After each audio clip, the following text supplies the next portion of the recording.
Ouvrez vos Bibles sur Actes chapitre 28, verset 1 au verset 6.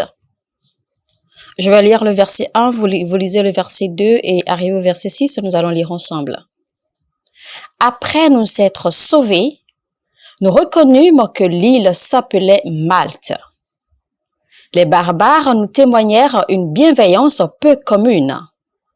Ils nous recueillirent tous auprès d'un grand feu qu'ils avaient allumé parce que la pluie tombait et qu'il faisait grand froid. Paul, ayant ramassé un tas de broussailles et l'ayant mis au feu, une vipère en sortit par l'effet de la chaleur et s'attacha à sa main. Quand les barbares vinrent l'animal suspendu à sa main, ils se dirent les uns aux autres, « Assurément, cet homme est un meurtrier, puisque la justice n'a pas voulu le laisser vivre après qu'il a été sauvé de la mer. » Paul secoua l'animal dans le feu et ne ressentit aucun mal. Ces gens s'attendaient à le voir enfler ou tomber mort subitement. Mais après avoir longtemps attendu, voyant qu'il ne lui arrivait aucun mal, ils changèrent d'avis et dirent que c'était un Dieu. Le titre du message de ce jour est « La force pour le voyage ». Alors, ce message que je m'en vais partager avec vous, je voudrais que vous m'accordiez une bonne attention. Je vous ai déjà dit plusieurs fois que les élèves ne payent pas seulement la scolarité, mais ils donnent aussi de l'attention. Il est dit après qu'ils se soient sauvés. Donc, peu importe vos combats dans la vie, votre évasion est certaine.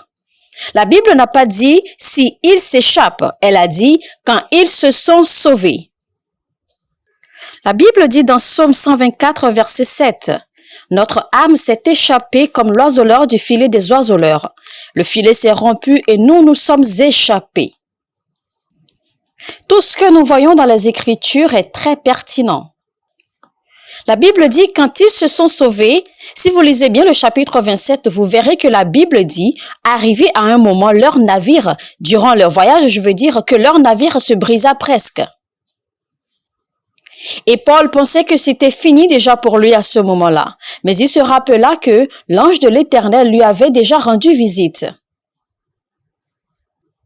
Et c'est pour cela qu'il a dit, « Le Dieu que je sers et à qui j'appartiens m'est apparu, me disant qu'il n'y aura aucune perte de vie. » Alors en ce qui concerne Paul, cela était le comble de la bataille.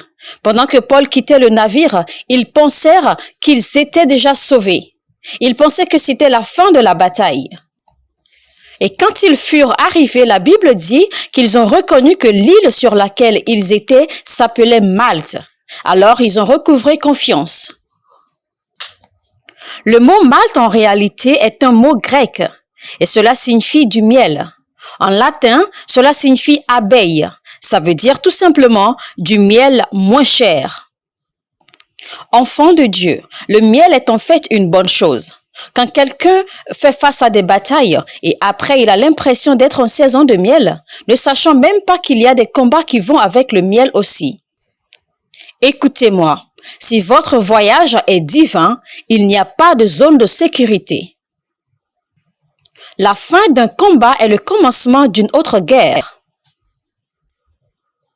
Donc dans la vie, pour conquérir les batailles, peu importe comment elles viennent à vous, vous devez vous préparer en avance. Et comment? Avec la force. Et la force dont nous parlons ici n'est pas nécessairement de l'énergie physique. La force dont nous parlons ici, ce n'est pas les muscles ni les biceps. Il ne s'agit pas de la force que vous générez en faisant des exercices physiques. La force dont nous parlons, c'est la force de l'information. C'est la force des révélations. Quand Jacob bénissait tous ses enfants dans Genèse 49, verset 3, il a dit, « Ruben, toi mon premier-né, ma force et les prémices de ma vigueur, supérieur en dignité et supérieur en puissance. » Alors donc la force ici, c'est la dignité. Donc ma force, c'est ma dignité. Dieu est décrit par sa force.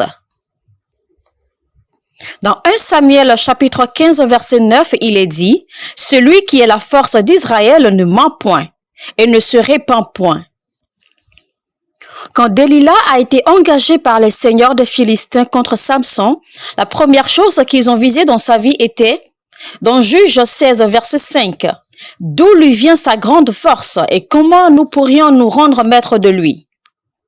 Le plus grand intérêt de votre ennemi, c'est votre force. Le plus grand intérêt de votre ennemi est de connaître la source de votre force. Et Delilah alla demander à Samson dans Juge 16, verset 6, « Quelle est la source de ta grande force ?» Et dans Juge 16, verset 17, Samson lui ouvrit tout son cœur et lui dit, dans le verset 17, « Le rasoir n'a point passé sur ma tête, et si j'étais rasé, ma force m'abandonnerait. » Dans Luc 22, 32, le Seigneur dit à Pierre, « Quand tu seras converti, affermis tes frères. » Dans Luc chapitre 22, verset 32, le Seigneur dit à Pierre, « Quand tu seras converti, affermis tes frères. » Et quand Jésus priait dans le jardin, dans Luc 22, verset 43, la Bible dit, « Un ange lui apparut du ciel pour le fortifier. » Néhémie connaissait la source de la force et il a dit dans Néhémie 8, verset 10, « Car la joie de l'Éternel sera votre force. » Quand vous œuvrez avec Dieu, quand Dieu parla au peuple leur faisant des promesses, dans Deutéronome 33, verset 25, il a dit, « Et que ta vigueur dure autant que tes jours. Que tes verrous soient de fer et d'airain, et que ta vigueur dure autant que tes jours. » Je vous en prie, prêtez-moi attention. Dans les batailles de la vie, Dieu ne vous promet pas un décollage certain, mais il vous promet un atterrissage certain. Écoutez ce qu'il dit à Paul quand Paul se plaignait. « J'ai beaucoup de blessures de tous les coups que j'ai reçus. » Dans 2 Corinthiens chapitre 12, verset 9, et il dit, « Et il m'a dit, ma grâce te suffit, car ma puissance s'accomplit dans la faiblesse. »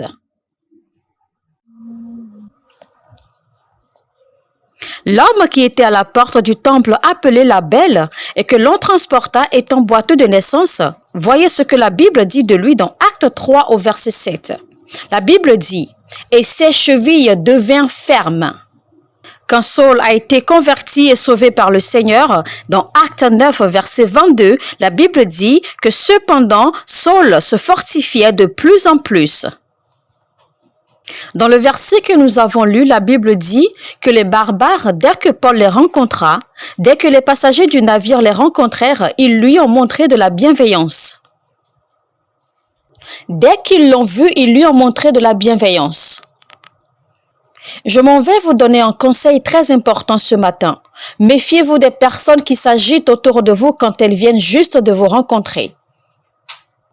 Les barbares les ont à peine rencontrés. Le fait qu'ils aient été bienveillants ne les empêche pas de demeurer barbares. La Bible dit, ils les recueillirent tous auprès d'un grand feu qu'ils avaient allumé parce que la pluie tombait et qu'il faisait grand froid à ce moment-là. Je ne vais pas trop m'attarder sur tout ceci maintenant.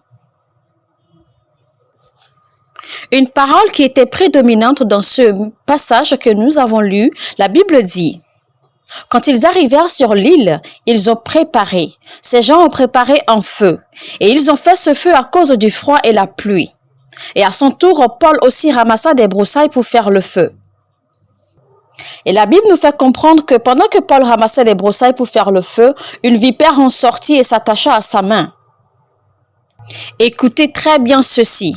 Dans votre voyage de destin, la première force dont vous avez besoin est le feu. Vous n'avez aucune valeur si vous n'avez pas le feu.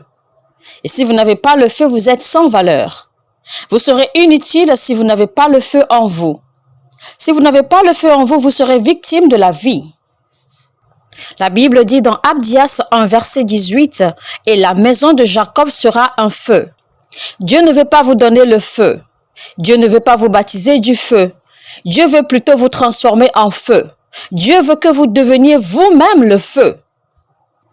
Dans les combats de la vie, pas étonnant que Jean-Baptiste a dit, « Celui qui vient après moi, à qui je ne suis pas digne de délier les souliers, je vous ai baptisé de l'eau, mais lui, il vous baptisera de l'esprit et du feu. Il a son vent à la main, il nettoiera son air. » Je suis en train de parler de Luc 3, à partir du verset 17. Tout le monde ne peut pas être pareil. Tout le monde ne peut pas être pareil. Créez votre propre atmosphère. Que cela se passe ainsi ne veut pas dire que ça doit être ainsi. Créez votre atmosphère.